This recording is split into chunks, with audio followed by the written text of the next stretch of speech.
Namanganda yana o'quvchilar ijaraga olingan mashinada yo'l transport hodisasiga uchradi. Mashinasini bir necha soatga ijaraga berish orqali oson pul topayotganlar bu noqonuniy ishini hammaning ko'z o'ngida qilmoqda. Viloyat ichki ishlar boshqarmasi va yo'l harakati xavfsizligi boshqarmasi mas'ullari esa negadir ularga nisbatan jiddiy chora ko'ra olmayapti.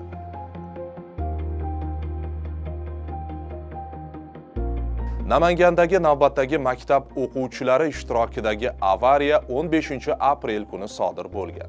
Tarmoqlarda tarqalgan videoga ko'ra, maktab o'quvchilari Spark mashinasini bir necha soatga ijaraga olishgan va yo'l transport hodisasiga uchrashgan.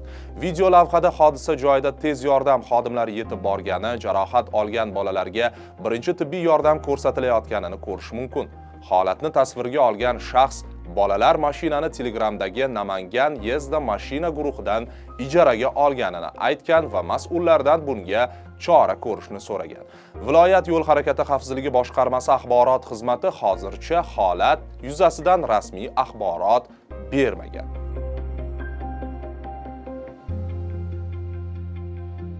Umuman, Namanganda o'quvchilar ijaraga olingan mashinada yo'l transport hodisasiga uchrashi holatlari ko'paymoqda.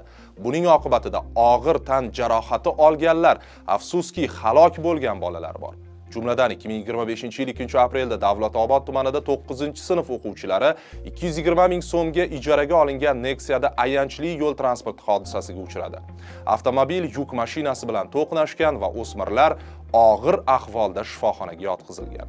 Ulardan birida bosh miyasi va jag' suyagi sinishi, boldir suyaklari sinishi ham kuzatilgan. Rasmiylarga ko'ra, maktab o'quvchilariga mashinani ijaraga bergan fuqaroning o'zi ham avtomobilni ijaraga olgan bo'lgan.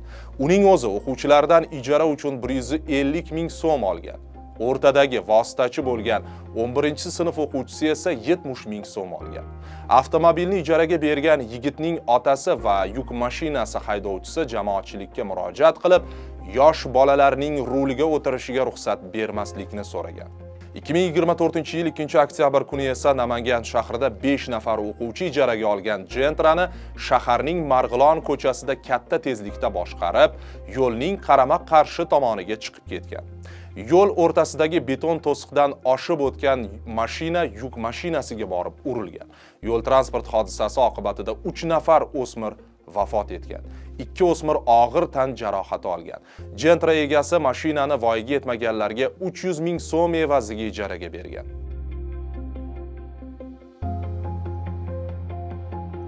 Namangan viloyatida mashinani noqonuniy ijaraga berish, oson pul topish ilinjida yurgan shaxslar uchun qo'shtirnoq ichidagi biznes darajasiga yetgan. Ijtimoiy tarmoqlarda guruhlar ochilib, e'lonlar oshkora joylashtirilmoqda. Jumladan yuqoridagi holatda o'quvchilar Sparkni Telegramdagi Namangan Yezda mashina guruhidan olgani aytiladi. Mazkur guruhda mashina ijaraga berilishi haqida ko'plab e'lonlarni uchratish mumkin.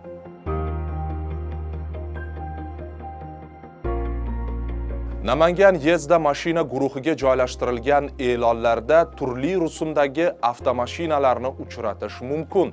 Shunday e'lonlardan biriga voyaga yetmagan mijoz sifatida murojaat qilib ko'rdik. Spark ijarasi bo'yicha e'lon joylashtirgan mashina egasi mexanika mashinaning ijara narxi soatiga 100 ming so'm, avtomatniki esa 120 ming so'm ekanini ma'lum qildi. Ijarachi voyaga yetmaganimizni bilgani holda mashinani berishga rozi bo'ldi. Faqat birinchi martasida yonimizda o'zi o'tirishini qo'shib qo'ydi. Afsuski, bolalar vafotiga sabab bo'layotgan bu oshkora noqonuniy qo'shtirnoq ichidagi biznesni viloyat mas'ullari negadir ko'rmayapti yoki ko'rishni istamayapti.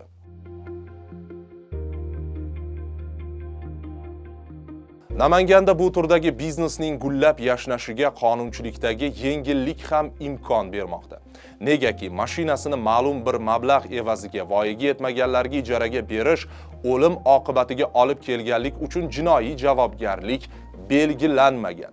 Bunday harakat ma'muriy javobgarlik to'g'risidagi kodeksning 135-moddasi yo'l harakati qoidalarida nazarda tutilgan hujjatlari bo'lmagan shaxslarning transport vositalarini boshqarishi ikkinchi qismi bilan malakalanadi. Unga ko'ra, transport vositalarini boshqarish huquqi bo'lmagan shaxslarning shu vositalarni boshqarishi, xuddi shuningdek, boshqarish huquqi bo'lmagan shaxsga transport vositalarini boshqarishning topshirilishi bazaviy hisoblash miqdorining 5 baravari miqdorida jarimaga sabab bo'ladi.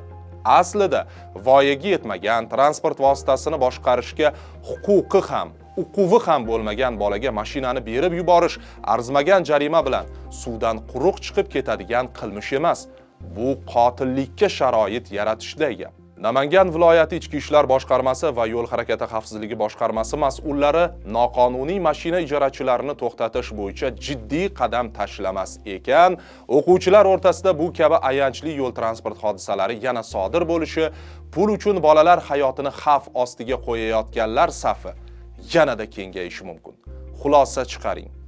Albatta izohlarda fikringizni yozib qoldiring.